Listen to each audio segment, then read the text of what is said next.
Welcome, ladies and gents, to my gameplay review of eFootball 4.2. Now, whilst I was enjoying version 4.1 offline as it felt realistic, online play was a shambles. It was not fun or enjoyable, it just felt like a clunky mess as players stumbled into each other with a high turnover rate as you lacked a certain amount of control, with input delay on top of the lag, and with the automated defending. It just made for a truly awful online experience. But offline it felt pretty good. But was it fun? Honestly, perhaps not all that much for me personally. Version 4.2, this version, has dropped and big changes are immediately noticeable. The increased fluidity and responsiveness perhaps moves away from that realism of version 4.1. But that benefits the online play so much more, as does the offline in terms of fun. For a football game, fun comes first and foremost, to me at least. If it's not fun, I struggle with the motivation to pick up the gameplay and play. PES 5, 2013, 2017, 2018, 2019 were fun. They weren't all that realistic, but it was just pure fun. And you felt like you had complete control over your own destiny. Win, lose or draw, it felt like it was my fault if I lost, it was my fault if I won. Fun could be attached to 4.2, this version. However, there are some minor quirks which I'm going to touch on which could hamper the experience just a little bit. Is PES back? It's getting there, but not quite on this occasion. It's been a roller coaster ride with updates that have lifted the game up and others that have brought it crashing back down on a constant basis. So let me tell you all about version 4.2. So immediately the stiffness of version 4.1 is removed in regards to the general movement of the players and allows for much more freedom and overall responsiveness. That weightiness that we felt in version 4.1 is far less, and this is where you may feel you lose some of that realism. But in my opinion, this helps the online play over the previous version. The passing is a little off in this version. Usually at least once or twice per game, I find the pass doesn't always find my intended target. It's not very often, but formations where players are clumped together can result in unnecessary turnovers. This can make tiki-taka play very, very frustrating.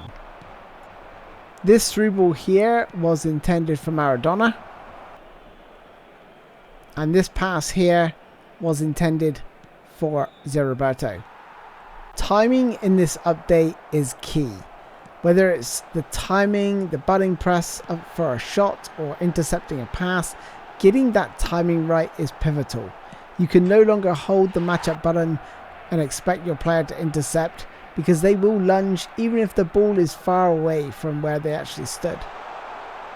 Pressing shoot for a rebound will make your player slide in an attempt for a shot, but if he can't make it, that's tough luck. That is on you.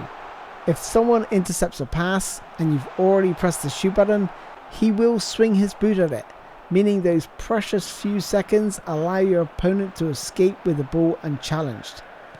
Pressing shoot for a cross too late results in your player getting underneath the ball and heading over from glaringly close range. Stunning shots have received a minor nerf in the box, often going straight down the goalkeeper's throat. However, outside the box, I believe they've gotten a little buff, as you see this one flying past Peter Schmeichel as Vieira cracks one. Strength is still a very important stat in version 4.2 as physical battles commence all over the pitch.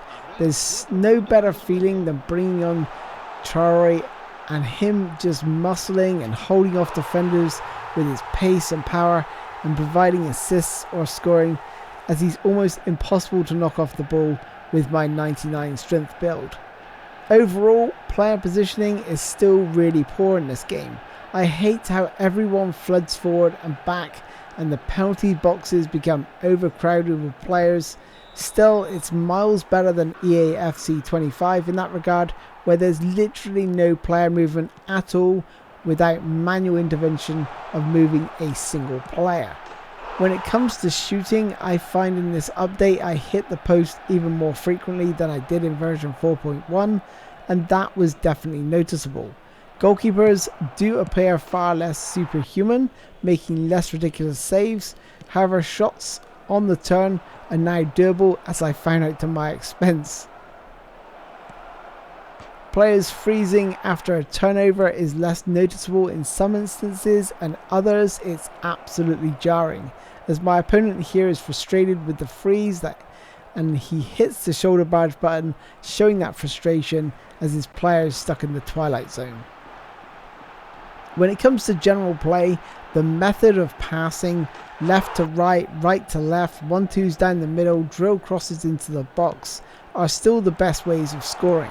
You might score the odd long ranger, but if you want constant wins or consistent wins, aim for those methods I just mentioned. Whilst goalkeepers have been toned down, they still produce the odd moment of magic to my surprise, and it's far less mechanical. Sometimes before in the past you just know from a certain angle, a certain shot type, and you know it would be a goal.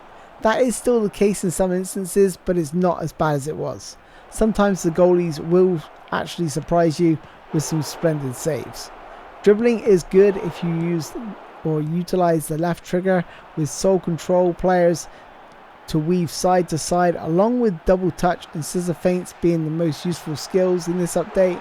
However, with the defending still being so automated, new players are still going to be helped out. Marseille turns are borderline useless now, as the players will automatically register where the ball is going and intercept before your player even completes the skill move animation. They really need to do more in terms of including skills and making them feel useful again, as that was a big factor when this game launched. The one-on-one battles, that was what Konami was sort of promoting in the very first iteration of eFootball. At the moment, the defenders are on top still. I just miss it being very finely balanced in version 1, maybe even leaning towards the attacker, as you had to be on full alert when defending. I really enjoyed that because it was a battle of skill. In today's version, there is still too much hand holding, like we've never picked up a controller before, but with the introduction of anime characters into Konami's eFootball, it leads me to thinking they're aiming at a younger generation, hoping to create Mum's Credit Card FC team in time for Christmas. Shoulder barges are still in the game, and rarely are fouls ever called for them when these happen. They totally ripped this idea from EA FC, but EA FC does it far better. The lunge is minimal and your player has to be jostling for the ball and ideally in front to win it without causing the other player to freeze, unlike eFootball. I mentioned automated defending, but the automated goal line clearances are absolutely ridiculous, especially when facing someone using quick counter, where they usually have 5 players on the goal line ready to automatically clear the ball. The CPU AI on Legend difficulty, though, has drastically improved. They're really intelligent and make some great plays going forward. Clever use of skills, feints, soul control, as well as good pass and moves mean you really have to be on your guard, and this is as good as the AI has ever been from my memory. There's times where they make questionable decisions or produce errors through believable confusion that make you sometimes forget that you're actually playing against an artificial opponent. They even attempt sneaky tricks like this shoulder barge, but thankfully I made them pay with a great solo run from Messi. Overall, I'm going to give this version a 6 out of 10. eFootball version 1, which was way back in 2022, still leads the way with a 7, but this is a move in the right direction for both offline and online gameplay, and it is fun to pick up and play again. Let me know down in the comments what you think of this eFootball version. Is it the best football game right now? How does UFL compare? Have you tried Football Life 25? If not, why not? It's free. Have you tried and played EA FC 25? Do you agree with my thoughts on the lack of player movement in that game? But be sure to stay tuned, as I'm going to continue my Arsenal Master League or career mode with the improved AI. And how about an end of year battle between eFootball, UFL, EA FC 25 and Football Life 25? and I'll rank them to determine which is the best football game of 2024, especially now that eFootball has dropped its best version since version 1. Anyway, that is all from me, ladies and gents. Thank you so much for watching, and I look forward to hearing from you guys in the comments. If you don't see me again before the new year or Christmas, then I just want to wish you and your families a great Christmas, Merry Christmas, Happy New Year, and I wish you all the best for 2025. Take care, guys. I'll see you soon. Bye-bye.